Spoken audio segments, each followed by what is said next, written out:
Grüezi miteinander, ganz herzlich willkommen und einen wunderschönen guten Tag, meine sehr verehrten Damen und Herren, liebe Freunde aus nah und fern. Ich begrüße Sie zu einer weiteren Sondersendung von Weltwoche Daily, die andere Sicht, unabhängig, kritisch, gut gelaunt, am Samstag aufgezeichnet, dem 4. Oktober 2025. Und wir haben einen sehr interessanten Gesprächsgast, der vielleicht eines der wichtigsten Interviews gemacht hat der letzten Woche in turbulenter Zeit. Und zwar hat er gesprochen, ja, über 3 Stunden lang mit dem russischen Präsidenten Wladimir Putin in Sotschi anlässlich der diesjährigen Waldai-Konferenz. Der Waldai-Club ist ja der wichtigste politische Think Tank Russlands und jedes Jahr wird da mit sehr prominenter internationaler Besetzung über die Welt diskutiert. Das letzte Jahr war ich selber dabei, dieses Jahr konnte ich aus beruflichen Gründen leider nicht dabei sein. Umso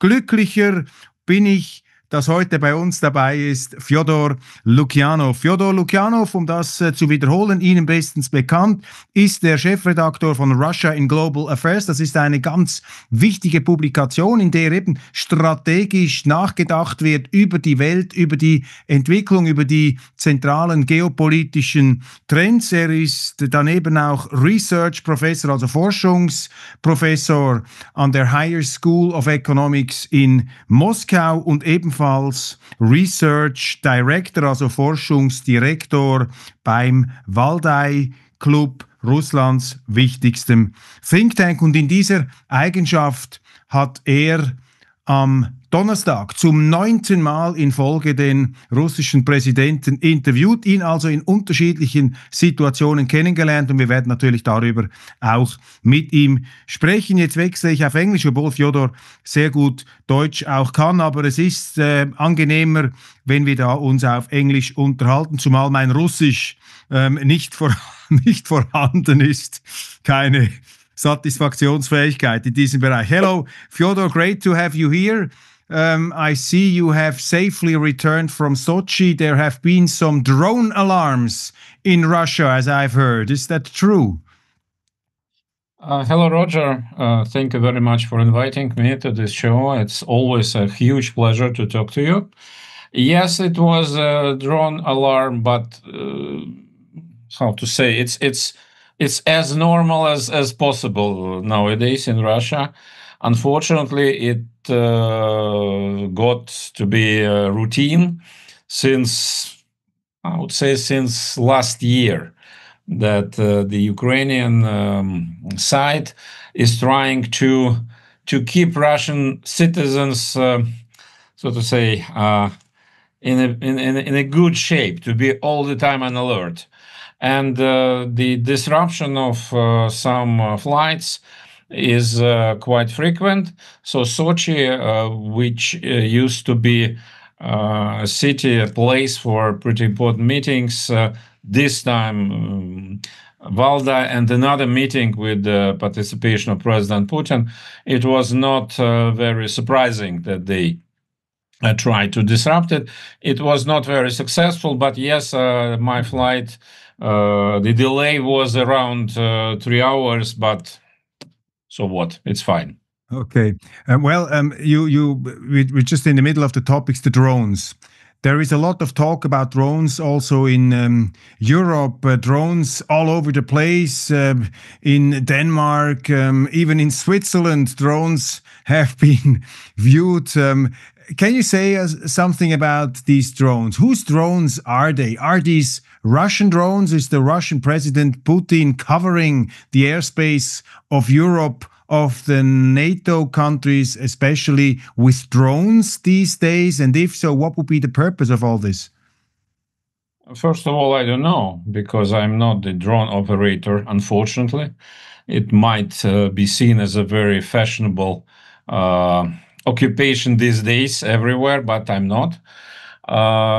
President Putin, I asked President Putin this question on Thursday, and I asked him why the hell he sends so many drones to Denmark. He said, okay, I will not do it anymore. So it was a joke. I should explain to our European viewers, because I see that in Europe the sense of humor is not that strong anymore as before. Seriously, I don't think those drones are Russian, because just technically, frankly, I cannot imagine how it can work. It's well known that those drones cannot come from Russia and reach Denmark or Munich as these days, or Paris or whatever. So, okay, let's assume that there are Russian agents everywhere who do it, and who send drones to, I don't know, to disrupt something. But frankly, I would be happy to believe that Russian intelligence is that powerful. But unfortunately, I don't believe it. I'm rather modestly respectful vis-a-vis certain services in Russia. So, seriously, I don't know whose drones they are. Sometimes looking from here, we don't know many details, but it looks like a craziness, a real madness, because to imagine that all those objects which come from nowhere and then disappear, but they do exist, and they disrupt flights and a lot of other things. It sounds like a bad movie, actually. It's like a comedy, stand-up comedy. So I don't know. Maybe some cases may be true, but of course they might be generated by anybody. It's not that difficult nowadays. But en masse, I don't think it's rather, from my point of view, again, I might be wrong, but it looks like a moral hazard, like a panic, which is product of a pretty specific, pretty strange political atmosphere in Europe, which emerged because of, again, I would dare to suggest that the reason is not Russian aggression, which is being blamed for that. The reason is that the general situation in Europe is getting less stable in general. I mean, socioeconomic situation everywhere, actually. We see that the governments are facing enormous troubles. And in this atmosphere, somebody might try to just divert attention from real problems to something else. And other thing, maybe if some bad people feel this public atmosphere, which is inclined to be suspicious, then they use it for their own purposes. I don't know. There is one argument which is floating around. You would say it's not a totally panic argument. It's more of a rational argument. I've seen it. They say, well, Russia is trying to expose the vulnerability of the air defense of certain NATO states, especially Poland, in order to prevent them to send these systems to Ukraine. And this is interpreted in Europe as a sign of definitive weakness on the Russian side. They're saying Putin is in so much trouble in Ukraine that he has now to put his drones into the Polish airspace in order to prevent the Poles and other countries, Germany, etc., from sending even more weapons to the Ukraine. What are you saying to these kind of theories? You know, with such theories are very strong because normally they are extremely logical. You put arguments, and that's absolutely obvious that, of course, it should be like this. And by doing that, you basically made proof anything. Seriously, first of all, as I said, I don't, unfortunately, I don't believe in that level of sophistication on the Russian side, that big strategic or tactical thinking, which is turning strategic, how to prevent Europeans from doing that in order to do something else. my experience shows that when you try to subscribe very deep thinking to different state bodies, normally you are wrong. Be it in Russia, in the United States, in Switzerland, wherever. And second argument, to prevent Europeans from sending something to Ukraine, as I know, there is not an abundance of what Europe can send to Ukraine even without Russian prevention. And of course, no doubt that we are now at a very important point when it comes to this conflict, both on the Russian side, on the Ukrainian side, and the European side, and the American side differently. And in this regard, I rather interpret this development as a very clear indication that the tension is growing, which is not good at all, which is bad. In Russia, we have particular elements of problems because of economic sanctions, because of prolonged war, and so. In Europe, obviously the same, because of some socioeconomic problems and necessity to support Ukraine without enough staff for that. On the side of the United States, there is a very unclear agenda setting, but it looks like Donald Trump still wants to take distance from that in different forms. Previously, recently, he tried to make a peace deal. Now he tries to, to provoke parts to continue fighting, but without the United States, and so on. So, to make a long story short, in general, this drone hysteria and the drone stuff is not good at all as a sign of a situation which has no ways which demonstrates no ways how it can be resolved. But those interpretations, what is happening and why, I don't believe them. And so probably we will learn it at some point or not. It's a symptom of growing tensions, as you say. I mean, they are interpreted, of course, in the European views. If you look at the German newspapers, German politicians, you're all familiar with these statements. They're saying this is the proof, the final proof, that Russia is taking this war into NATO. Even a Swiss chief of our armed forces, Thomas Süssli, he said in an interview today, he said, we are not in war, but we are no more in peace either. So this is seen as Russia, the prelude of Russia attacking Europe and NATO. And there the question arises, how do you see the strategic objectives of your president of Russia? Is this the goal? Is this, let's say, a new stage of escalation which Putin had in his mind from the beginning, restoring the Soviet Union, etc., etc., etc.? So what is the strategic goal of Russia? Could you explain that? Restoring of the Soviet Union, that was absolutely artificially created idea which did never exist in Russia, never, since the collapse of the Soviet Union, for different reasons. At some points it was out of any agenda. At some points it was contrary to the agenda, because Russia in 2000s, for example, fiercely tried to get integrated into Greater Europe system.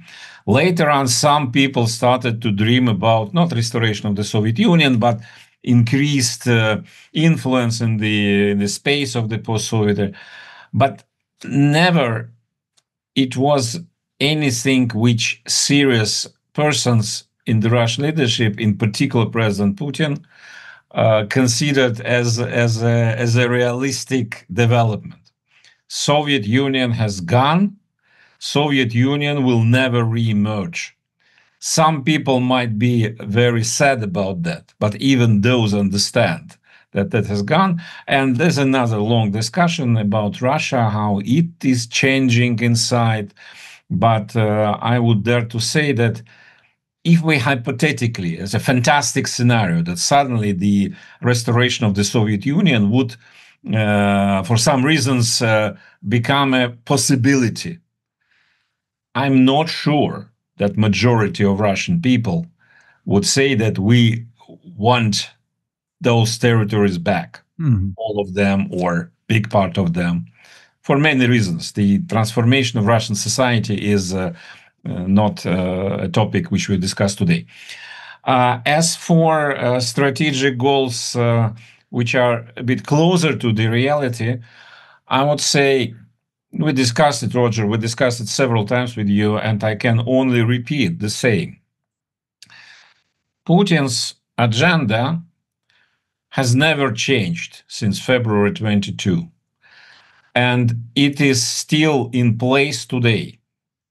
What has changed? Some circumstances surrounding this agenda, in particular when it comes to territories which Russia controls or wants to control, because the initial aim for this campaign, which was called special military operations, not by accident, it was an attempt to make quickly some demonstrative moves to convince people in Ukraine, but primarily in the West, that Russia is serious about what Russia asked for before the beginning, about the discussion of security arrangements. Yes, Ukraine was the core of that for several reasons, but in general, it was about security arrangement of the post-Cold War Europe.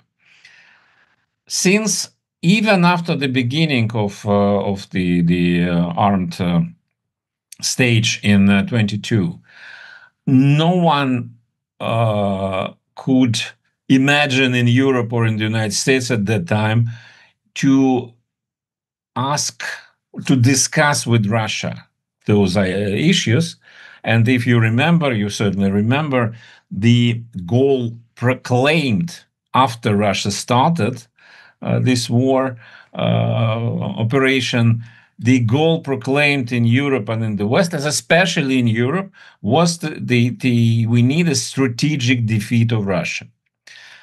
The so-called Istanbul process, the negotiations first, which started in Belarus and then continued in Istanbul in February, March 2022, was an attempt by the Russian side to get what it wanted in terms of security arrangement in this area, and to stop war, to stop, not to continue, to get it by negotiations. It didn't work for several reasons. It failed. Since that, the agenda setting, I think, changed from this short, robust operation to push the counterpart to accept some new demands towards a prolonged attrition war, because since Russia realized that no one was eager or interested to discuss it, okay, then we will need to get it by force. And there came territorial questions and issues, which now seem for many in the West as the key ones, but they were not, and still now, I think the territories per se are not deciding. They, unfortunately, now it plays a very important role, but still the key issue is the same as before, and this is not the question to Ukraine. It's mostly question to NATO and to the West. And so, coming back, sorry for this long answer, coming back to your initial question, Putin is trying to destabilize NATO in order to get it to show that NATO is unprepared for war. At the same time, Russia is unable to continue in Ukraine and tries to. I think it's absolutely out of picture of reality, because we know war once started, afterwards it's very difficult to control it. Mm-hmm. And now the logic is not a very long-term one. Rather, a long-term goal is the same: to achieve the different security situation around Ukraine and the Eastern Europe. But the day-to-day situation might change all the time.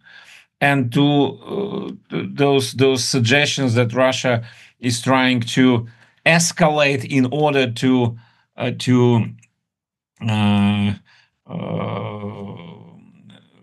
hide the failure in Ukraine, I think it's absolutely crazy ideas. Mm-hmm. That's something which demonstrates that the strategic thinking in the West is absolutely fantasy-like. Mm-hmm. So what you're saying is that one can and should rule out that Russia is like trying or planning to attack further countries for territorial gain and expansion of its power sphere. This can be ruled out. This is a wrong perception of the strategic thinking of the Russian leadership.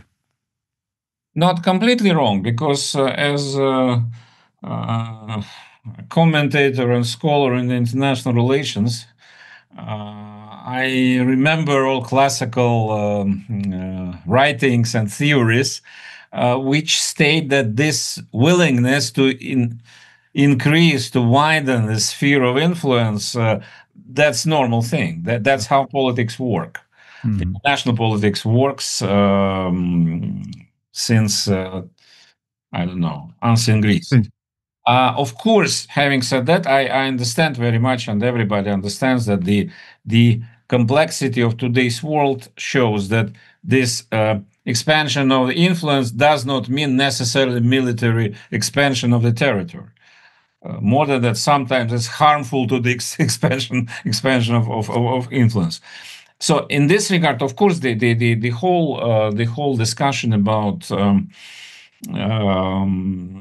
security arrangements means, to some extent, creation of a zone which is in between, the buffer zone, whatever how you can call it, because the main impetus why Russia, at the end of the day, exploded and started this operation was that all claims that we will not tolerate the NATO coming closer and closer to our mainland, so to say, they were disregarded completely. So now when Putin speaks about security zone in Ukraine, which is beyond borders, which Russia proclaimed as its official territory according to the amended constitution, this is exactly this. So we need some space which would,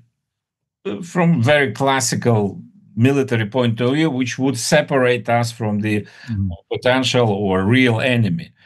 And in this regard, yes, it is about some spheres, but of course it's not about big geopolitical shifts like an empire restored and another empire defeated. No, it's simply unavailable. What would you say does Putin want at the end? When is he satisfied? If we try to put that in very simple terms. That's, of course, very risky to say, because those who believe that we understand something in the international relations, we were life demonstrated who we were several times, how insignificant we are. But I think, coming back to my previous point, I think that in fact, Russian Putin's claims never changed from the beginning of the crisis, which began before February 22. It began in November, December 21, when Russia formulated those claims to NATO. And I think that in his case, in the case of President Putin, he really means what he says. He means the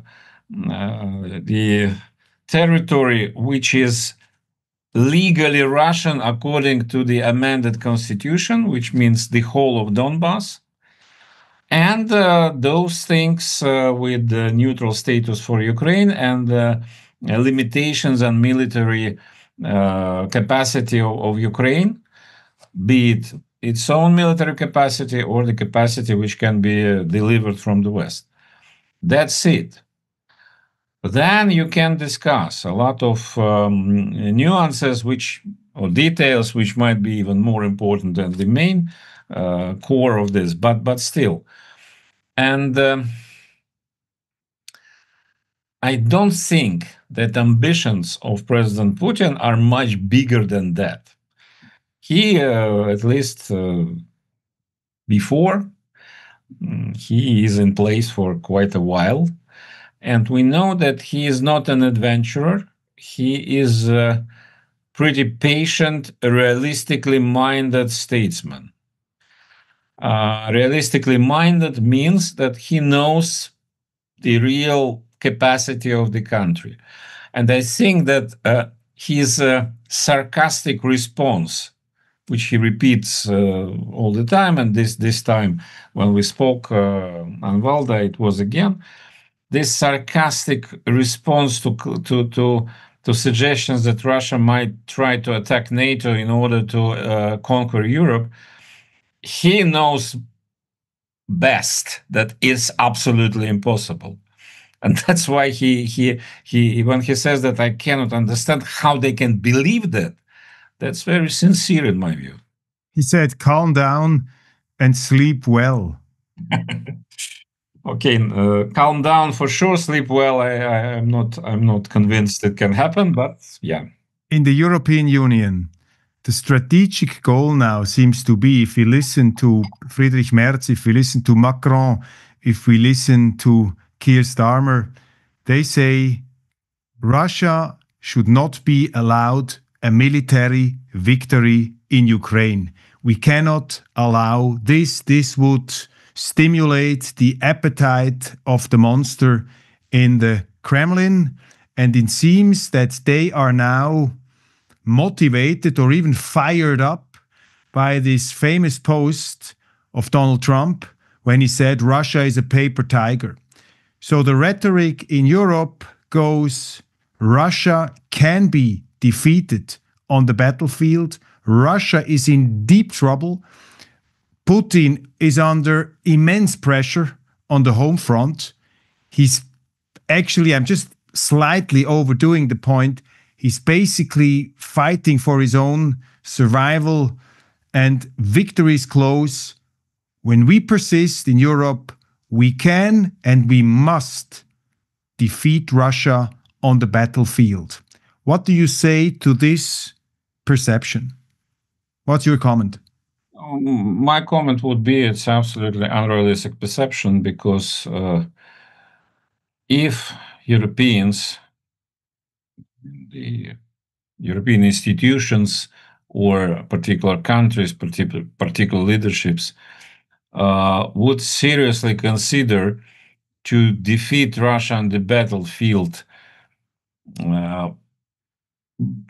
without direct involvement, I think it's out of question. So Russia, there is not a big secret that Russia would love to gain more and be, on the battlefield and be more successful. It's of course, many people here are not happy that the special military operation goes slower than they would love to, but still, it's quite obvious that by Ukrainians only cannot achieve it.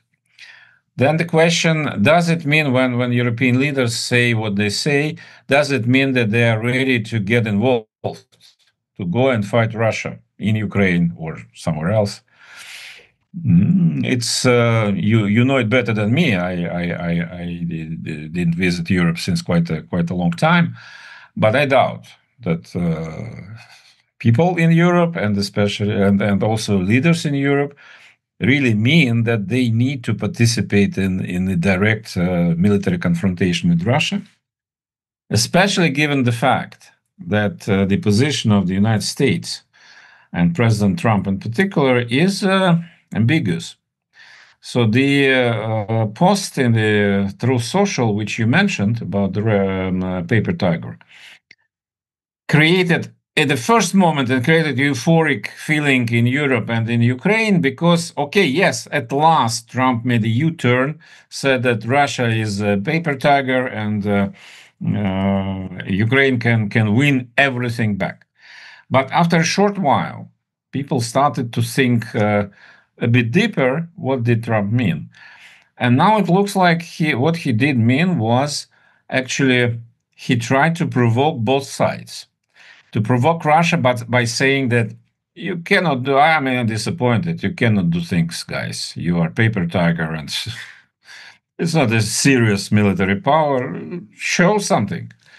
And the same, but the opposite, with Ukraine and Europe. You are strong, you can. Yes, we can. Yes, you can.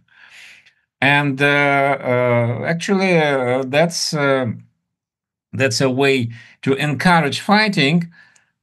But the only thing Trump said about his American participation was that, of course, we will sell arms to you. Yeah, no doubt, we will support you.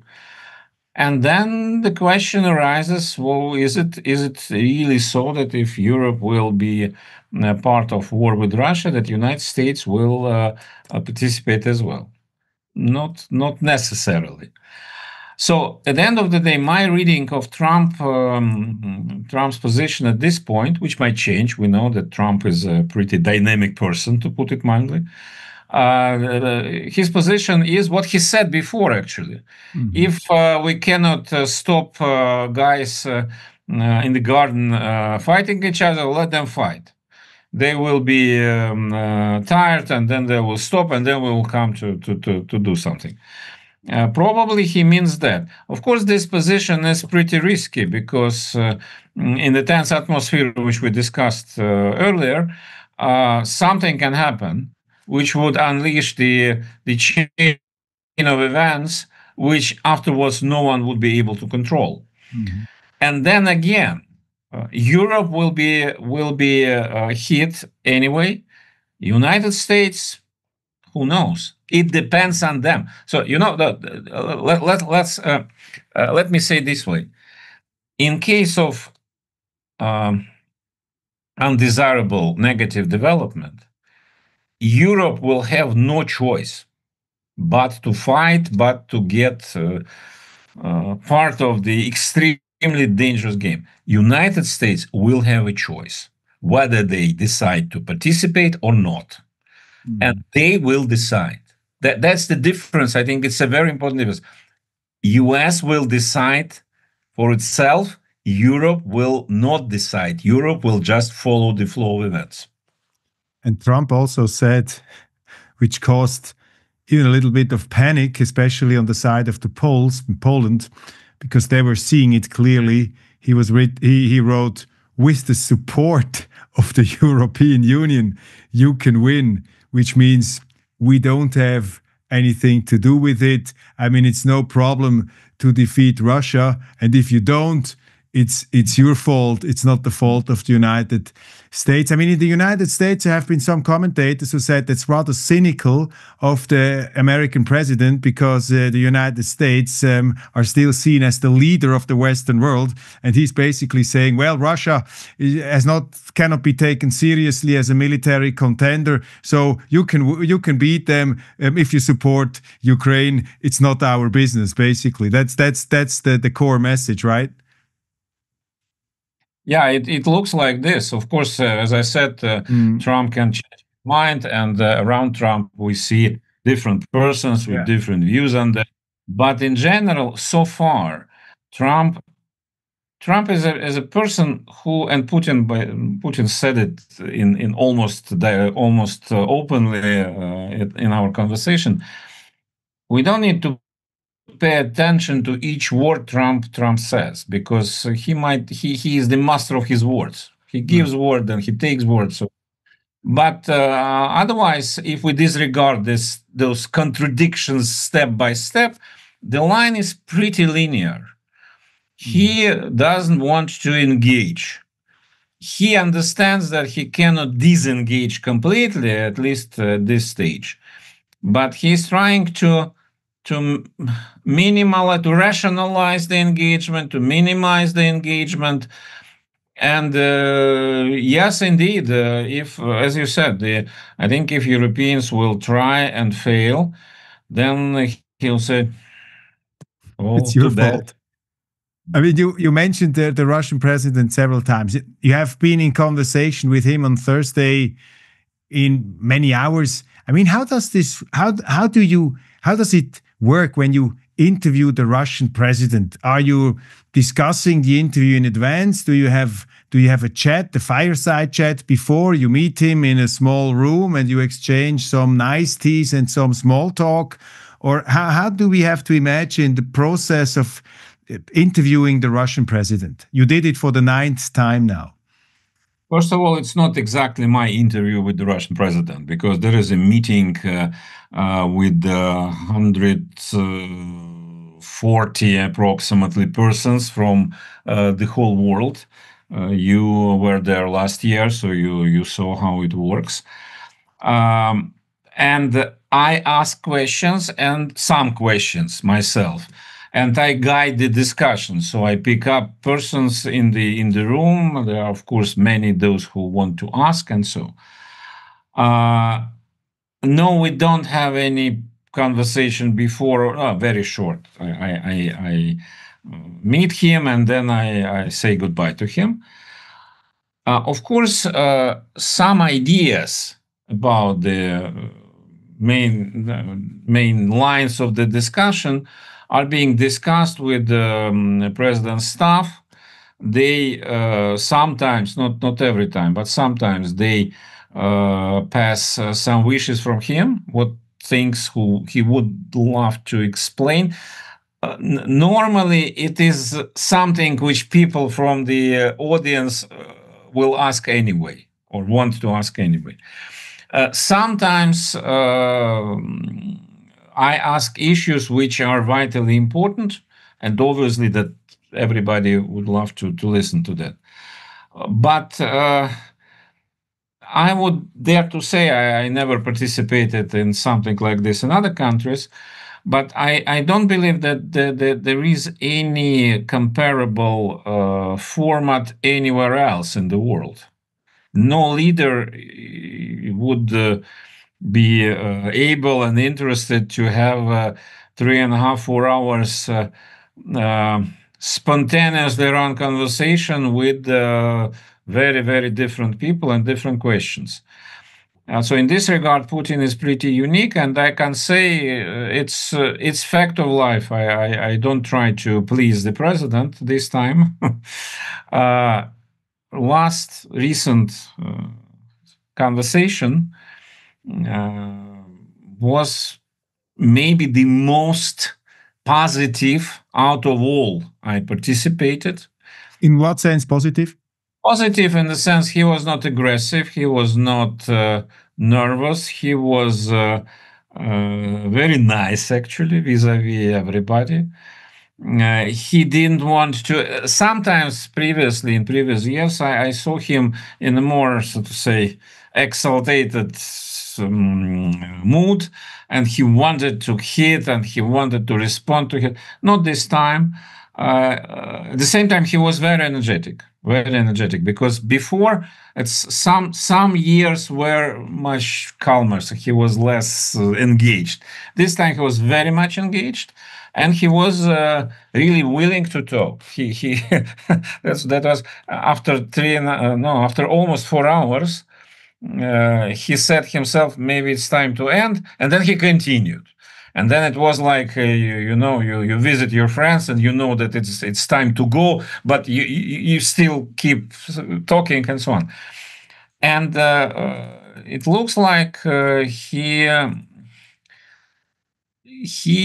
inside him, so in his mind and his soul, he has absolutely no doubts that he does right things. Everything what is happening is in line with the historical trends. The world is going to certain direction, and what Russia is doing, what he is doing, is part of this. It's not contrary to the flow. It's like in harmony with this flow, which does not mean that everything will be successful. But this is, to use the American phrase, which I hate, but it can be used here. He believes, he never said it, fortunately, he believes that he is on the right side of history this time. Americans believed before they were on the right side of history. Now he thinks differently. But Putin is convinced that what he's doing is necessary in order to be prepared for the future. Very interesting. What would you say after the conversation you had? What is this main historical trend he has in mind when he says that? What is the law of history? I mean, I would use it, like this, because I'm not a determinist. I don't believe in the laws of history. But if you say, if he's on the right side of history, what is his view of the historical reality at the moment, which he thinks he's in line with? End of hegemony, impossibility to restore hegemony, without discussing is it good or bad, but just the fact. Increasing diversity of everything, including cultures, ideological models, ways to confront things, and so on. Much less stability in the world, much more turbulence, including pretty harsh confrontations on all levels and in the different parts of the world, which means that you need to be prepared for that, to be prepared basically for anything, because anything can happen nowadays. When he speaks, I think in his speech, not in the conversation, but in the speech, when he tried to describe this multipolar or polycentric world, just in points, bullets, 5 or 6 bullets, he said actually that this environment per se is not good or bad. It's just a new context. And then what is the context? The context means actually it's much more open, much more flexible, much less predictable. And in this regard, it's the antidote, the opposition to the liberal world order. Again, it's not about what is better, what is worse, but it's exactly the opposite. Because what does he understand when he says the liberal order? What does he mean with that? I think he means this hegemonic structure of the international system. End of history.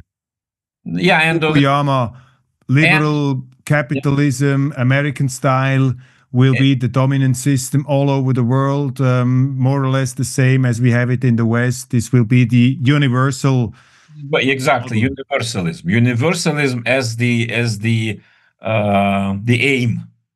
And he is exactly on the other position, that the less universal, the more stable at the end. Not on the way, but at the end, what is the polycentric world? That everybody finally understands its own interest. And that was quite interesting what he said about Trump. He said that we basically disagree on everything. when it comes to international problems and so. But first of all, he is frank. He is not hypocritical, and that's true. And secondly, we believe and we know that he is pursuing US national interests as he understands them. Rightly, wrongly, that's not our business. That's how the elected president of the United States understands the national interest of the United States. And if so, and he is pretty tough, pretty hard in pursuing that. And from Putin's point of view, that's fine. But of course, then we will do the same, that you have this understanding of your interest, we respect it. We can try to find common ground if we can. But us too, we know what we want and how to do it, and we will not listen to you what our interests are.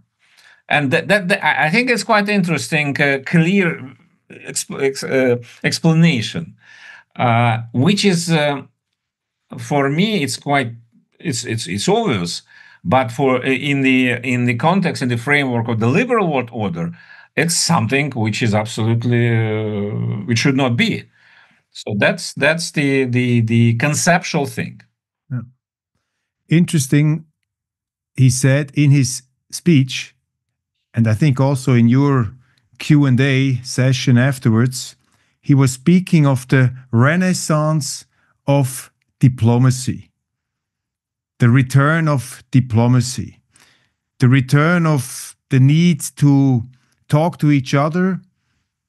There will be more conflicts, more insecurity, which means we have to engage diplomatically with each other. We have to try to understand what is the other's interest, and we have to find compromises and solutions. Can you say something about this, what he means with the renaissance of diplomacy? Because many observers in the West would say, I mean, this is totally ridiculous. How can he speak of diplomacy? He has just entered, he has violated the borders of a foreign country with tanks, which is the opposite of diplomacy. I mean, probably in some quarters of the West, they would not be willing to listen to him when he says something like that. Could you probably elaborate a little bit on that, the renaissance of diplomacy?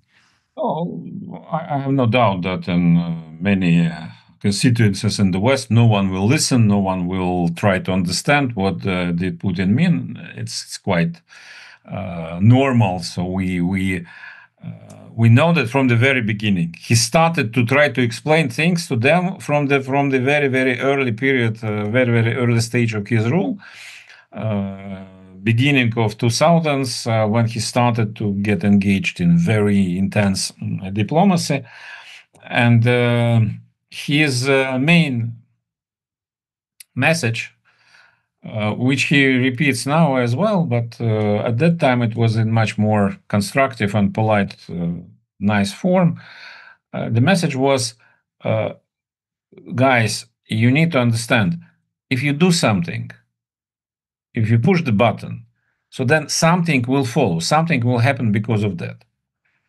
It's like, it works in this way. And it's obvious that it's so, of course, why to question this? But for the West at that point, in the atmosphere of the end of history, and so it was like at least very strange statement, because that was the key problem. Because Putin tried from the beginning, be it ABM treaty, be it NATO enlargement, be it attempts to play games with post-Soviet republics, starting with Ukraine, and then you name it. He tried to say that you should not believe that it will not find a response sooner or later. But it didn't work. It didn't work at all, because the position was, I remember reaction to the Munich speech by very esteemed Western politicians and people from the US Congress and 2007. Yeah, 2007. And it was, on the one hand, that was a shock. How dare you? At the same time, they said, okay, we feel your pain, collapsing empire, you lose your previous might. Okay, let's be patient. Russia will gradually fade out from this stage, and now he basically demonstrated that this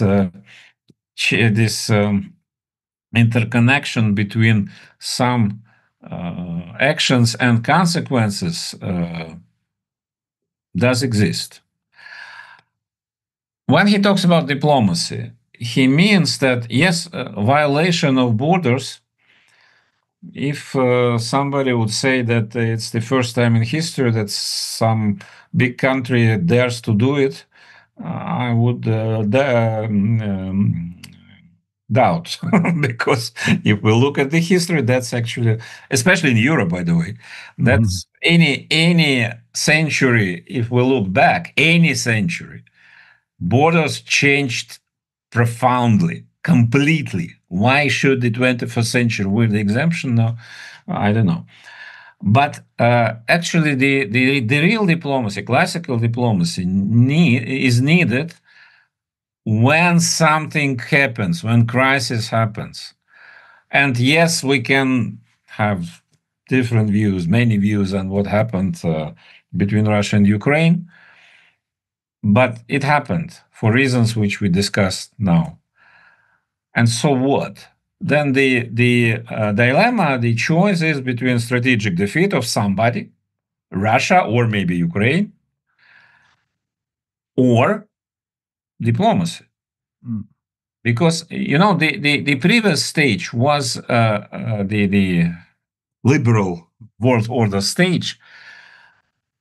What, from my point of view, almost destroyed diplomacy. It might sound very cynical. I'm not a very cynical person, but I need to say it. The moralization of everything. You cannot have diplomacy when you first put moral etiquettes, moral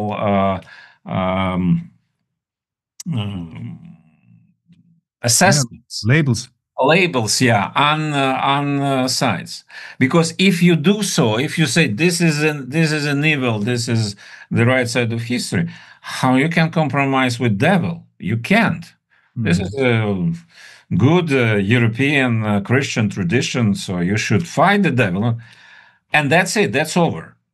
But if you cannot win, if you cannot deliver a strategic defeat to the devil, so what? What next? Then the devil wins. It's not good either. Eh?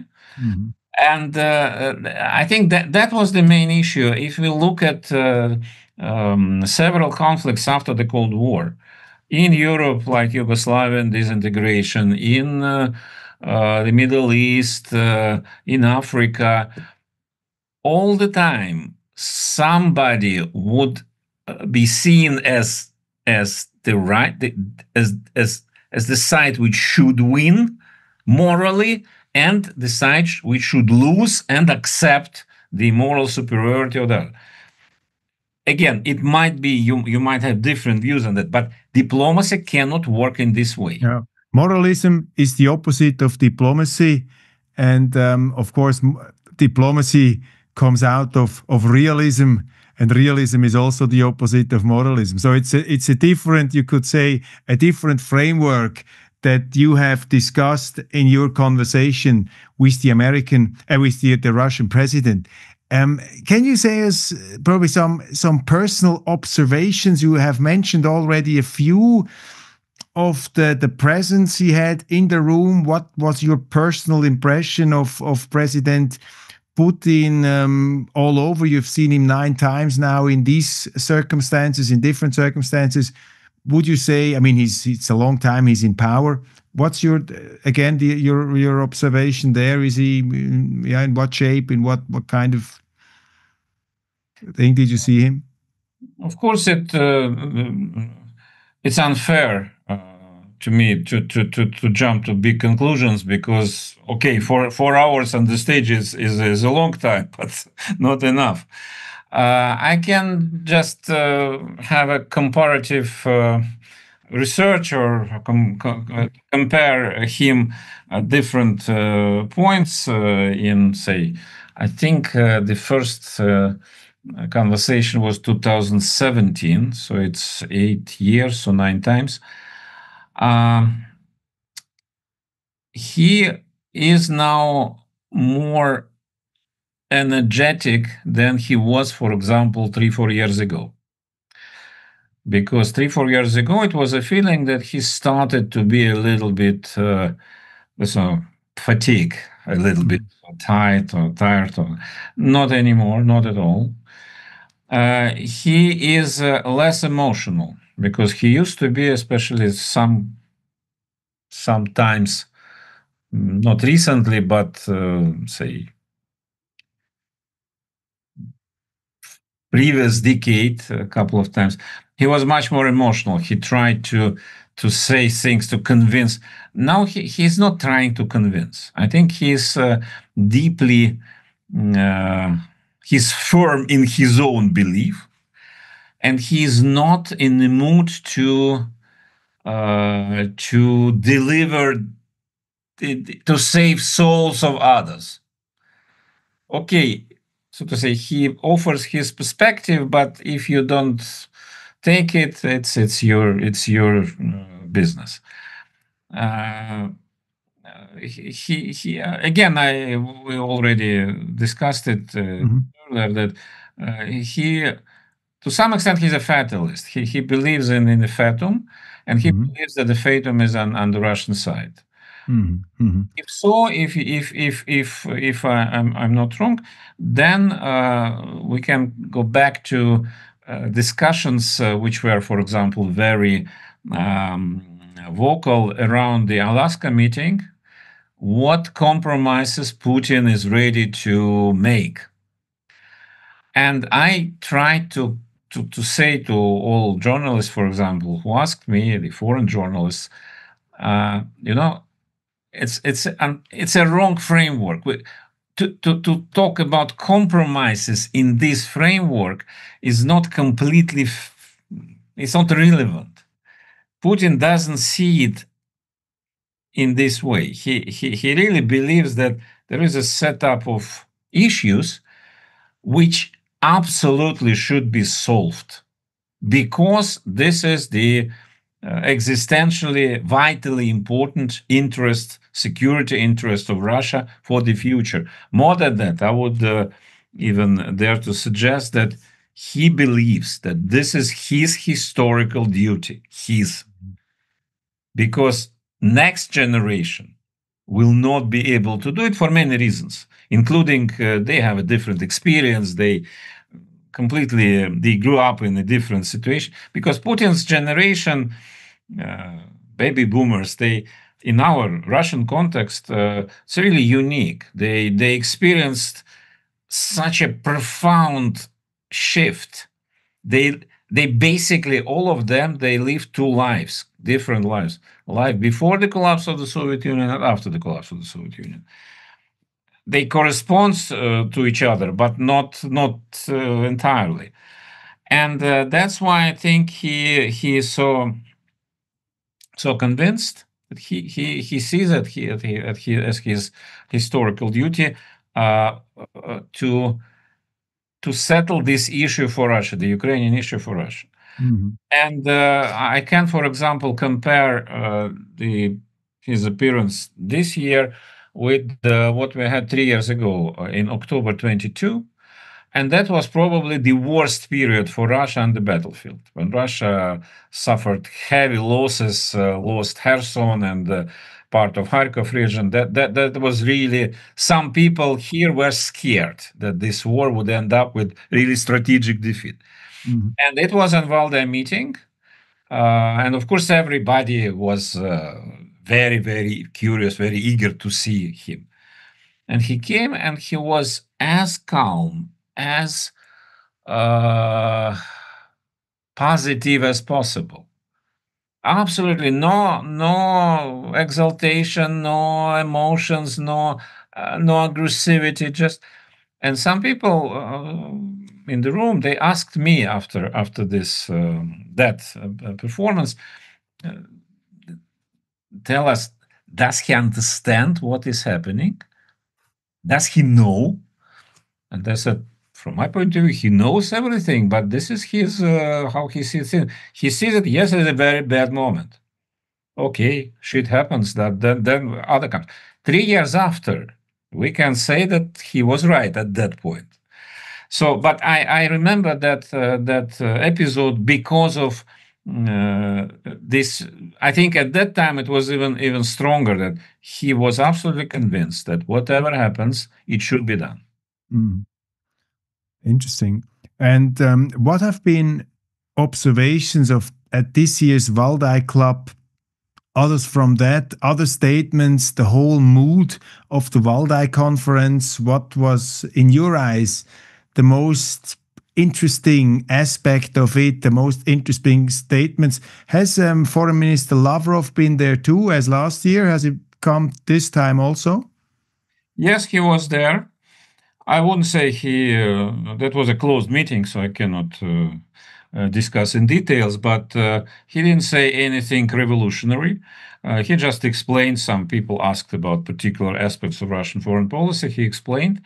If we try to summarize the mood, I would say not the plenary session with Putin, but the conference per se.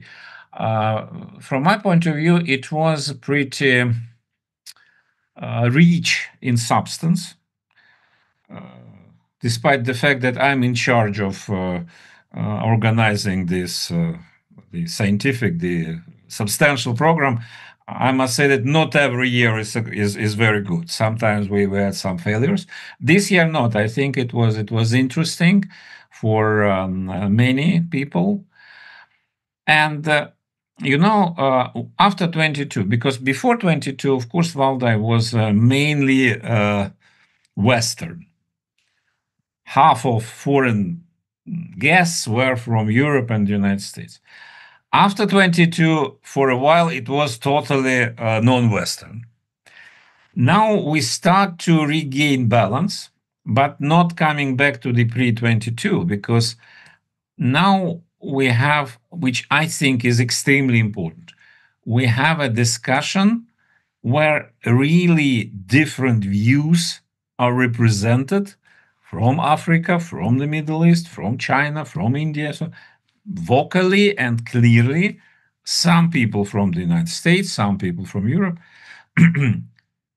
And this is not as before. There's not a polemics that democracy, non-democracy, we explain, we will, let me tell you this, no. This is now much more about just a normal discussion. Western views, non-Western views, Russian views, sometimes converging, sometimes diverging, sometimes even confronting each other, but it's normal. And in this regard, I think this is really one of the achievements of us as organizers, that we managed to not just to get all those views represented, but to get all those views just interacting with each other without major collisions. Important. Let me go back to some, very quick to wrap our conversation up. Let me go back to some realities in politics now and current developments. There has been you could say, after the freezing of Russian assets, the German Chancellor Merz has said, okay, we take these Russian assets, these billions, and we pay them directly. We depropriate it and we give it directly to Ukraine. What is the Russian reaction to that? What is to be expected from the Russian leadership in reaction to these measures of the West?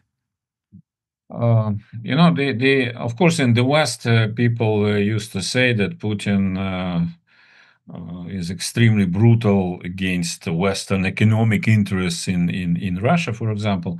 But this is not true, because being here, we see how cautious our government is to not to harm interests of those business partners who are not eager to destroy ties themselves. There are many who left after February for different reasons. Some of them wanted to leave, some of them were forced to leave, but anyway.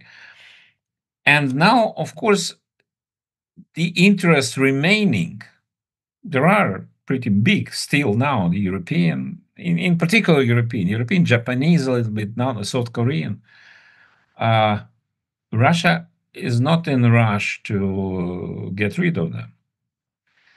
But of course, in case of confiscation and taking away Russian assets, which I guess will happen at the end, because I don't see other sources for financing this policy of Europe. There are no other money available. Then I guess that those interests, remaining economic interests in Russia, of the Western, of European companies, European countries, will be taken as well. How big are the economic problems right now in Russia? We read that the strains are bigger, that the economic mood is not as good as, for example, 1 year ago. What can you say about this? I'm not a big specialist. I'm not qualified to give a deep assessment.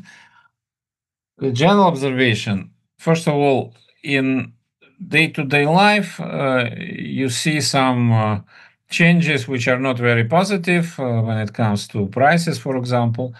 But in general, no profound changes yet. We cannot say that life of Russian people has deteriorated or changed very seriously because of what is happening. Having said that, of course, no doubt that sanctions and all those measures taken, they are not good for economies.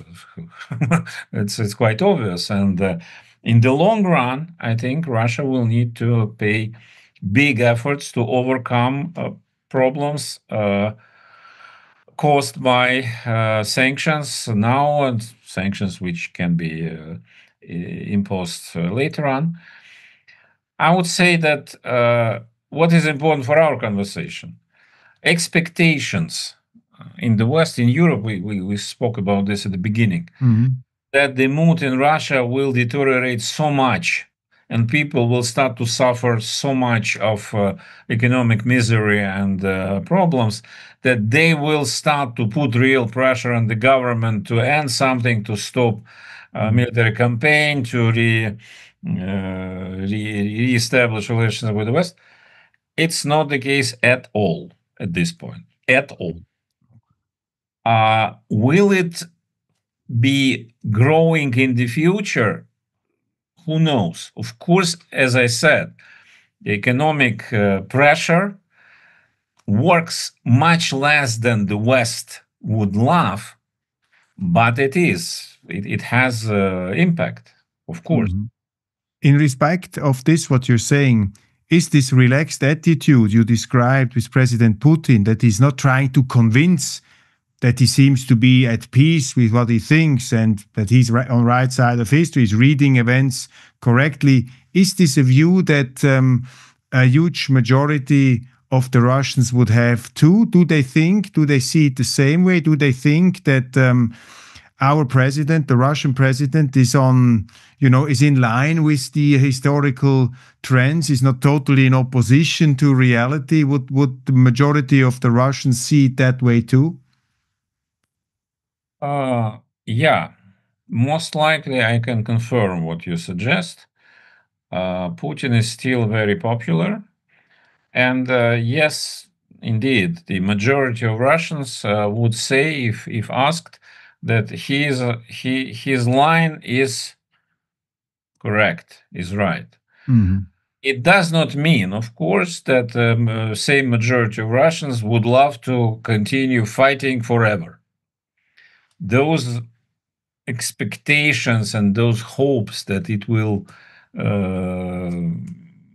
end up with some result are there, and they are growing. No doubt about that. But the question is it a situation when people would like to stop all activities, current activities at any price? So we need to stop it? No. Mm-hmm. So the expectation is that it will be at the end solution, negotiated solution. But of course, the basic frame, the basic guide of what Russia wanted to get and what Russia believes is absolutely fair. We discussed it, the security change situation. That should be preserved. There is one important thing we have to discuss, mention shortly, is what the negotiator Kellogg said on Fox Television, where he said, well, the Americans are allowing the Ukrainian government to attack targets deep in Russian territory, and there is even talk about Tomahawk missiles delivering to Ukraine. Tomahawk missiles, this means 1,500 kilometers of range plus 900 kilogram of TNT, of explosive matter. You've discussed this with the president as well in your conversation. Is this a game changer of the war in Ukraine? What kind of concerns do the Russians have if the Americans would deploy these kind of weapons in combination with the license to escalate geographically, you could say, to Ukraine? First of all, I doubt that it will happen, especially license to escalate. As we discussed already, Trump is not the guy who would love to get deeper and deeper involved in this crisis. Who knows? But at this point, I don't believe that he would be. He's using that as a card on the in the bargain, but maybe not ready to make this war his war and not Biden's wars, as he used to say. If it happens, I don't believe it will be a game changer on the battlefield. It will be bad. It will be harmful, not so much to the Russian army fighting in Donbass, but of course it might hypothetically reach people far away from the war zone, which is happening already now, but it will be bigger. But still, and in this regard, of course, the more people hit by the war, the more tense mood in the country. But it might generate just the opposite perception than expected in the West. Mm-hmm. People will get more angry about this, not about Putin, but about Americans. Sorry. As for the situation on the battlefield, I don't think it will be a game changer because, during this pretty long campaign already, from the very beginning, from the very first period, all the time we heard about some Wunderwaffe, which would change everything. It started with Bayraktar from Turkey, then Javelin from the United States, then you name it, Abrams, and so never. Even those long-range attack MS and others, of course, each step of escalation is bad, but it doesn't change anything. I don't believe that the Tomahawk will change militarily. Politically, of course, and Putin said it very clearly. If it will be done, if it will be delivered, it will harm enormously the prospect of our talk with the United States. No doubt about that. What is causing distress in the Western view?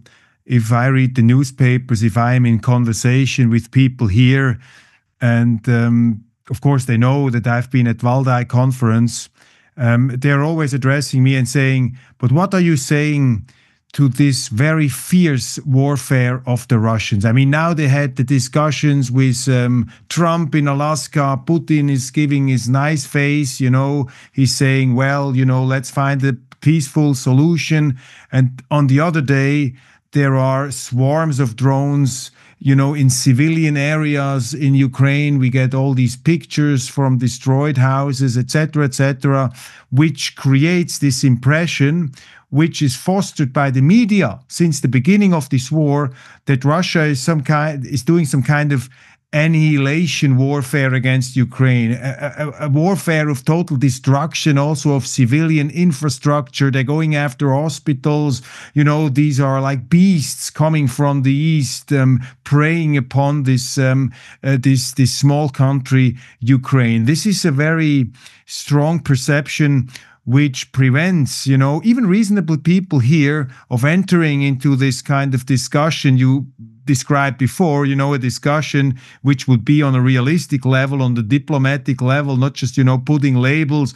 These are the good guys, these are the bad guys. What are you saying to this perception of inhuman, destructive warfare from the Russian side against civilian infrastructure in Ukraine? Is it a myth?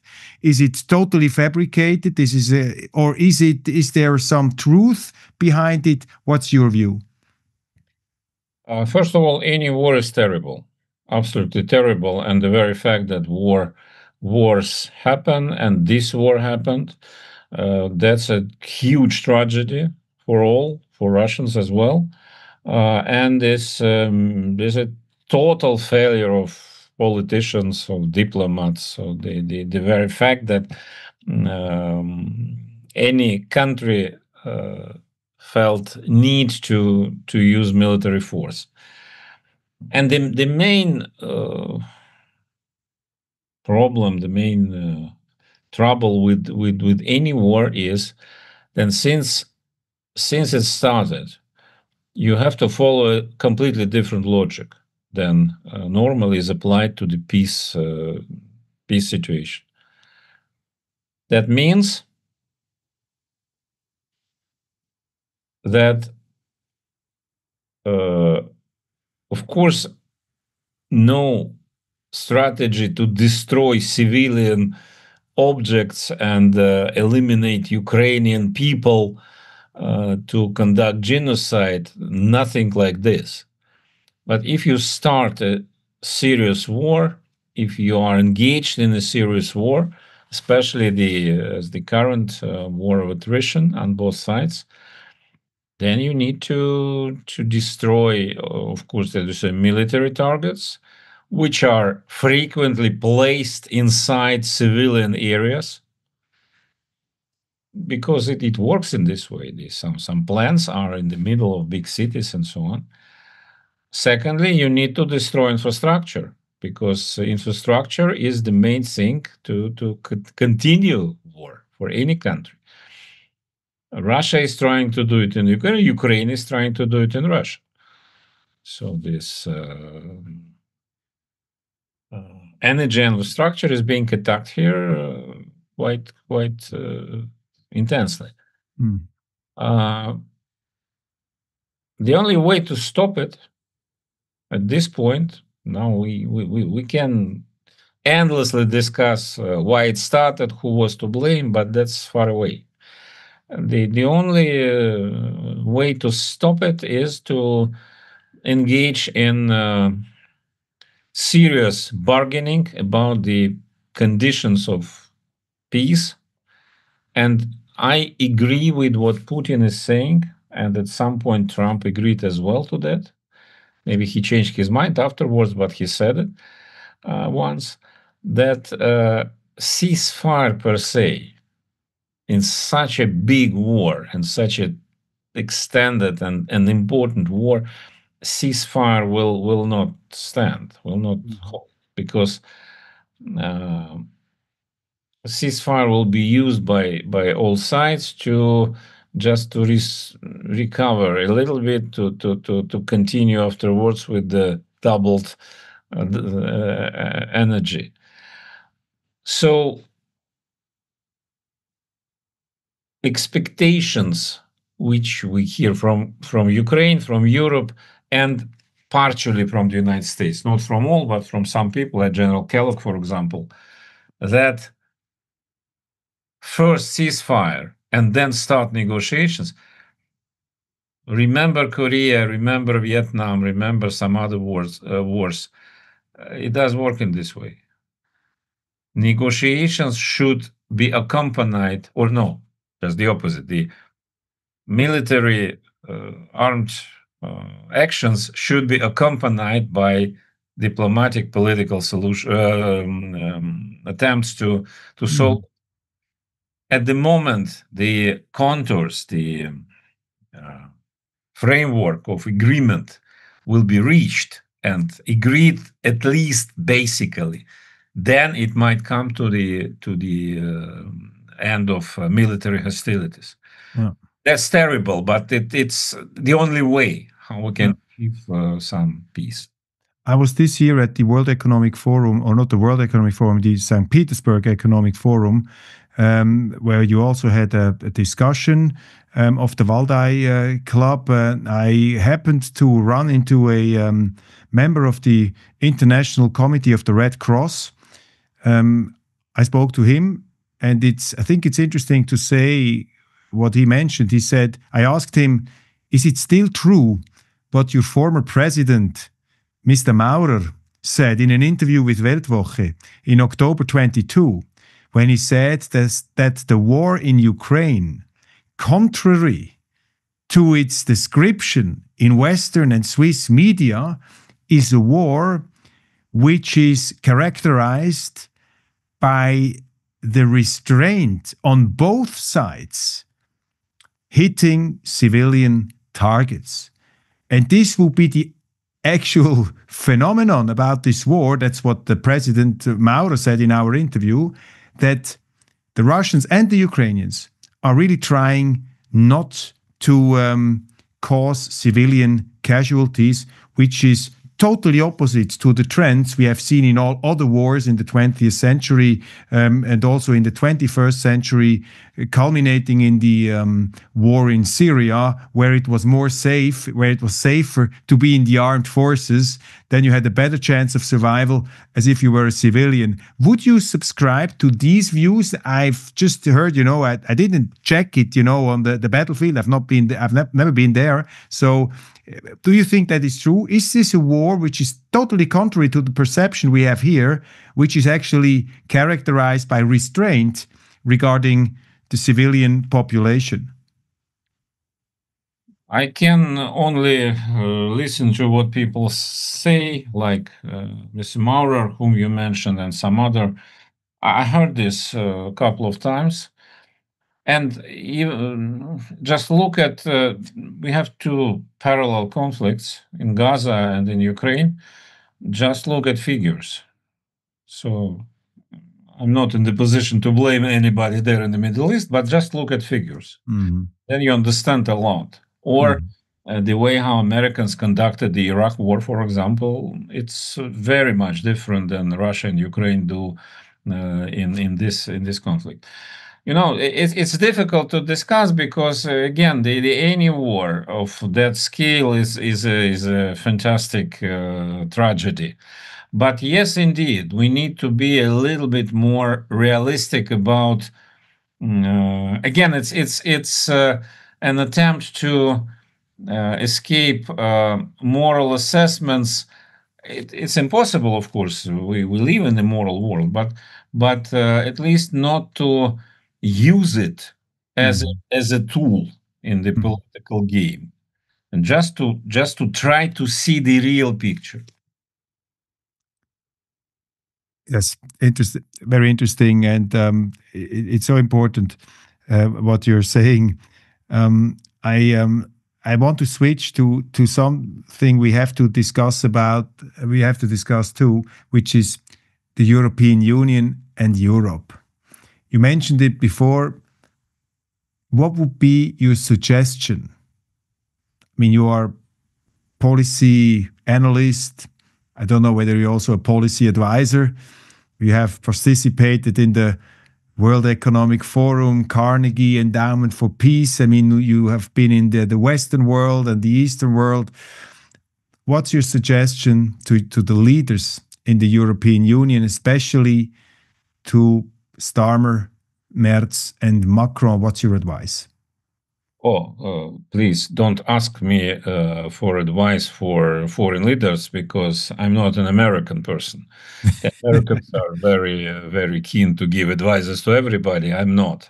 And I really think that it's not our business to try to advise to anybody else. By the way, at points when Russian leaders tried to do it, for example, in the post-Soviet area after collapse of the Soviet Union, normally it didn't go wrong. It didn't go well.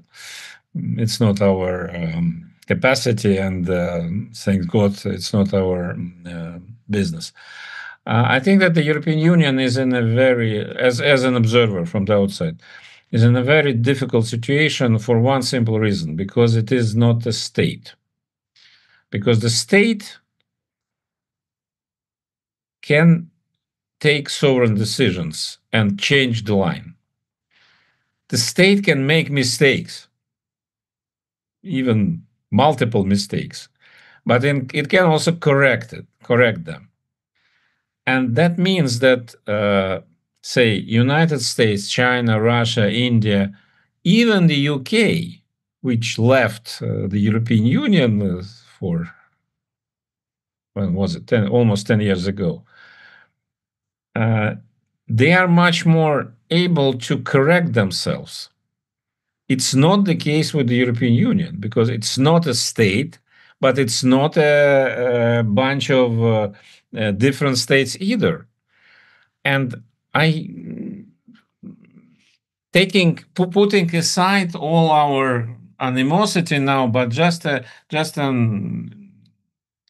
commentator and researcher of political trends, I don't see how European Union can correct the way how it behaves with such structure, with such construction, which was a huge advantage before. In the framework of the liberal world order, European Union was absolutely great achievement, a great success. But world has changed diametrically. And now the previous advantage is a big burden for everybody.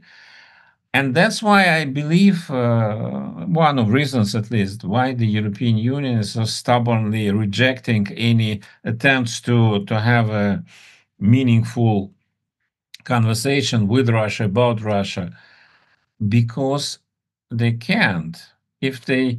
First of all, it's very difficult to agree on anything. To agree on that Russia is an awful aggressor which should be confronted, it's easier, especially initially to 22. To accept that it should be a much more nuanced approach, while you have so different countries inside. Some of them say that strategic defeat of Russia is the only choice for us. Others say, why should we the hell care about this? So it's impossible. And I think that the problem for the European Union is that exactly this: it's impossible to change course. And that's it. And the current course is, as President Trump said in his UN speech, is to the hell, political hell. It's not my business to accuse anybody or claim anything. But again, as an observer, I don't see how the European Union will get out from this situation. The European Union claims to be the embodiment of the rule-based order, which, as you just said, is like the liberal world order, the one rule world order, according to the Western liberal model, and the EU is based on that. Now, given the view of President Putin that we are entering a multipolar world one could argue that the EU is the ultimate anachronism. It's doomed to fail because it's unable to adapt to this world. Do you think that the European Union is on the wrong side of history? As I said, I am very much against this saying and this metaphor, because I deeply believe that history has no wrong or right sides. History is holistic. So this is history as it is. But I think, just to say one thing, yes, indeed, the European Union still now sees itself as a guardian of the rules-based order. The problem is that the European Union is the only body which does it.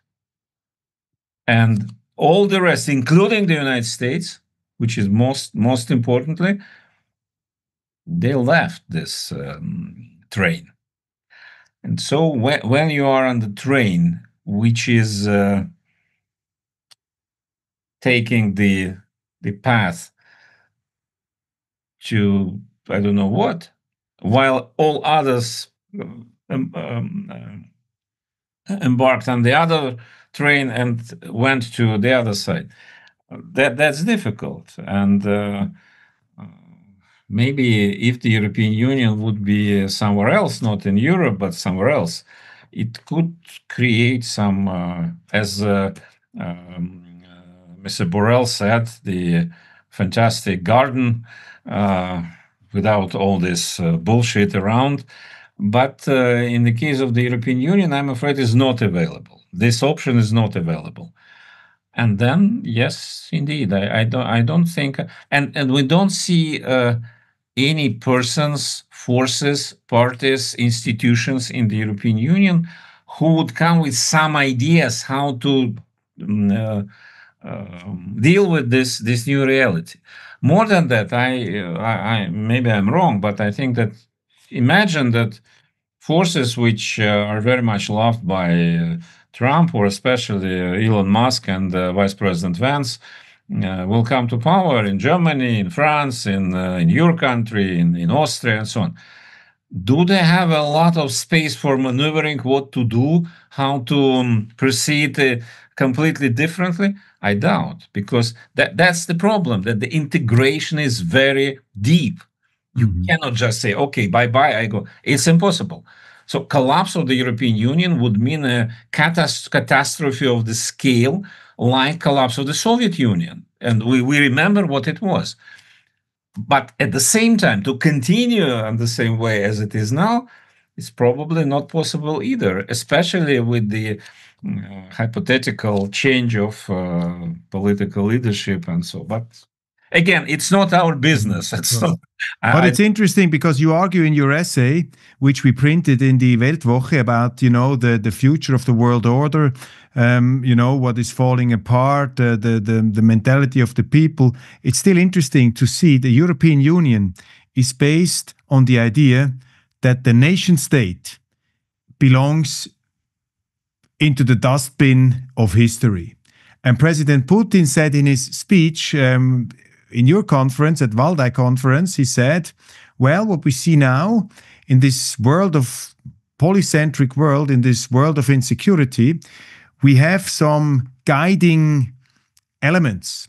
And the two guiding elements that I see are national interests and traditions, which means it's not only the renaissance of diplomacy, it's also the renaissance of the nation state, which has never been away, by the way. But still, there is the nation state coming back, the EU trying to be the opposite of the nation state, gets into a very interesting conflict. Are we seeing now the renaissance of the nation state? America first, Switzerland first, Russia first, China first. So would that be an adequate description of the world we are heading? Not exactly, for one reason. On the one hand, yes, the national interests based world is emerging or already emerged, and that's the big problem for the European Union, which by default cannot formulate a national interest. But at the same time, having said that, I don't think we can claim that there's a renaissance of the nation state, because the nature of the nation state is now absolutely different than it was, say, 200 years ago or 100 years ago. The state, the nature of the state, the constitution, the composition of the state, because of migration, because of assimilation or non-assimilation, because of technologies, because of interconnected world and interdependence, which will not go away whatever you do. Isolationism is impossible. That means that the nation state in a classical understanding is not available either. And that's the main problem, because we have a strong legacy of globalization. The liberal globalization is over, but globalization as a factor of interconnection is there, and let's call it free trade. Let's call it mutual trade. Let's call it international relations. It is. You cannot. High tech, all these telecommunication means, economic ties, etc. It's there. Logistics. Yes, but at the same time, what you said is absolutely true, that tradition is getting more important because ideologies failed. Yeah. Communism, liberalism. I'm afraid that the classical conservatism will have serious trouble as well. So tradition, whatever you understand in this, the identity-based, not identity as we saw it in the liberal period, that this each creature has its own identity and we need to respect it. But the national identity, the societal identity is important again, which again, but interconnected and very much transparent. You cannot close down each country or community. So impossible, actually. Absolutely impossible.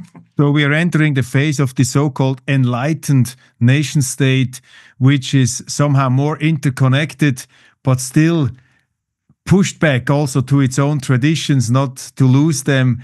You could also argue it's a bit of a correction of the globalization or of globalism as an ideology. We see a more, again, enlightened globalism with more weight to the nation state, but it's not like the opposite, which total, backlash against what we have seen. I think that will be probably a correct summary of it.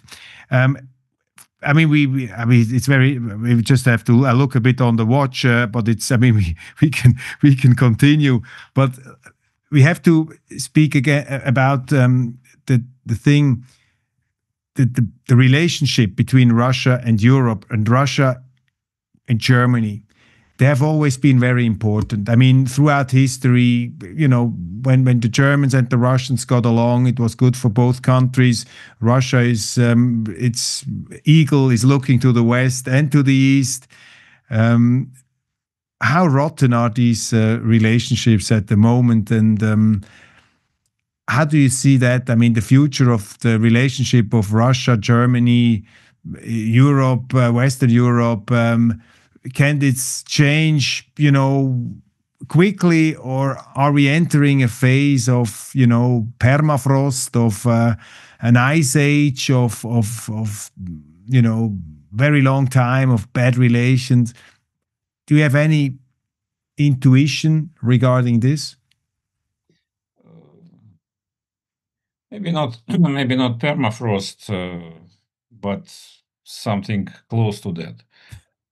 For this point, at this point, I don't see any chance to relaunch a relationship between Russia and the European Union. Certainly not before the Ukrainian crisis will be over in one or another way. But even after that, two strong feelings on both sides, in particular on the European side vis-à-vis Russia. And then, by the way, what happened during those 3.5 years? United States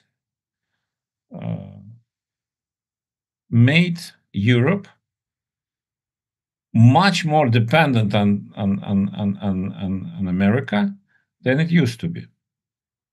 And before Biden, it was before Trump, it was Biden period when the European Union started to clearly be reoriented towards the transatlantic partner. And Trump just consolidated this. And no American leader after Trump, be it Democrat, Republican, will be interested to review this relationship because it's extremely favorable for the United States. Economically favorable, politically favorable. So why to destroy this? And that means that, but the more this, the less space and room for relationship with Russia, with China, with other countries. Is it in European interest? Again, it's not up to me to judge, but it looks like it makes the space for maneuvering much, much smaller. But anyway. Do you see Western Europe in a serious decline, which could really turn into something very disastrous? I cannot answer this question, so it's really I'm not the position to judge. I think that decline is quite significant, and this is as we discussed, this is structural decline. This is decline of the picture of the future. That's the decline. Of course, the Europe still now is much pretty prosperous part of the world, and still millions of people would love to live there and not in other parts, even in the rising East. But this lack of the prospect and the lack of the picture, what the end the European Union will look like, I think that will be increasingly more visible in years to come. And that might create some social and political unrest as well. Yeah. But again, I don't want to sound as a typical Russian hawk who says that Europe is doomed to fail. Maybe not, but I think that Europeans should be prepared for very hard times. Yeah. Last year at Waldai, when I was on a podium, I got into a heated conversation with Maria Zakharova from the Foreign Office of Russia. She's the spokeswoman of Foreign Minister Lavrov, and we discussed about Swiss neutrality. I was defending Switzerland against some very harsh criticism, which in my heart I shared, because I also criticize Switzerland's position as far as neutrality is concerned, but I don't do it if I'm not in Switzerland. Of course, when I'm outside, I'm defending Switzerland. But I saw that Maria Zakharova was getting quite heated and quite emotional. And even the day after, the Foreign Minister Lavrov started to address Swiss neutrality, and some participants at Waldai conference said that suddenly Swiss neutrality was the big topic at Waldai, which actually I didn't want. I didn't want to interfere here with the topics or with the schedule. But let's have a look at Switzerland. How do the Russians see Switzerland? How does the Russian government see Switzerland? Because in Switzerland, many people still think in our government, of course, we are absolutely neutral. We do not send weapons. We do not send soldiers to Ukraine. Technically, juristically, according to the international law, we still are neutral, but of course, we're participating in the sanctions, etc. Do the Russians? How do they see Switzerland? What's the story there? Oh, it's. I would not say that Switzerland is in the middle of our heated debates. It was your achievement that when you came. I'm sorry. Apologies. Yeah. I mean, no. I didn't come up with it. It was Ms. Zakharova. I hope you will still invite me to Waldai in the future. It was not my intent to discuss it. I was the victim of the spokeswoman. Anyway, Swiss neutrality is not an issue. I think the position which is not challenged, that which is just perceived as a fact of life, there are no neutral countries in Europe anymore. Neutrality in the previous or non-alignment with alliance, freedom from alliances, it's not relevant anymore. The status which was inherited from 19th and 20th century is not applicable now. Yes, it might be there might be some nuances about selling arms, not selling arms directly or through a couple of links and so. But politically, I think the Russian approach is that those who impose sanctions and engage in support of Ukraine politically, economically, and so they are not neutral, and that's it. And that's why all statements, there were a couple of them before Putin-Trump meeting, which finally was in Alaska, but before it was announced, there was a discussion, and also Zelensky said that it should be in Europe and Vatican or Switzerland and so. But for Russian side, it's absolutely out of question. Europe at large is seen as a part of the conflict. Inside Europe, it might be some nuances, some more hostile, less hostile. But in general, Europe is out of this from this radar of possibilities, at least. And Switzerland is part of this Europe. Yes. My last point, my last question, we always end our conversations with the limelight, with the silver lining. Excuse me, the silver lining at the horizon. What is the news? What is the development? What is your observation that makes you cheer? That makes you feel optimistic? That you have seen in recent times? What's the Lichtblick at the end of our conversation? What have you seen in this respect? I'm afraid I don't see a lot of sources for Lichtblick now. As I said at the beginning, when we started to discuss drones, those are signs of significant escalation, at least psychologically. And the problem with the psychological escalation is that it can be easily turned into real escalation. I hope that what is the darkest night is before the sunrise or something like this. So we are pretty far in this feeling of that nothing can be changed. And let us hope that it means that suddenly new horizons will be opened up. Frankly, I don't see them coming. But the one positive and optimistic note, probably everything changing extremely quickly now. Previously, some trends and processes needed years, now they're months, days, and so on, which means that maybe when we will have our next conversation, then we will discuss a different situation. Let me put in one observation I have learned from what we have discussed now, listening to what you are saying.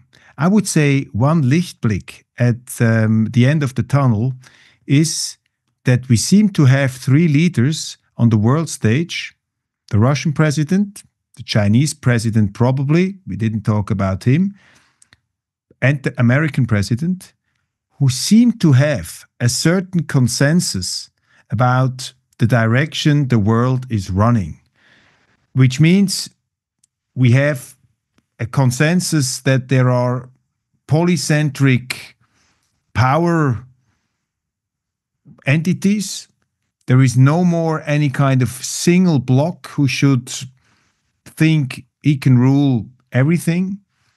And on this, they agree, on this multipolar model, if we call it that way. And this kind of consensus, especially since we have a new leadership in the United States, isn't that something that at least gives the possibility that things could develop to the better in the near future? That they're speaking the same language in some respect, and they start to speak again, which was not the case before. Of course, if we look what was in place 1 year ago, when still most people believed that Kamala Harris would win the election in the United States, I think the mood in Russia was very, I would not say panic, not at all, but expectations that nothing good can happen. So now it's different, and the very fact how polite President Putin was vis-a-vis President Trump, I tried to provoke him, by the way, a couple of times. No way. He's very firm on sending so positive signals to him. The problem is that you're right that they speak the same language, but they speak very different things in the same language. And they understand each other. That's positive.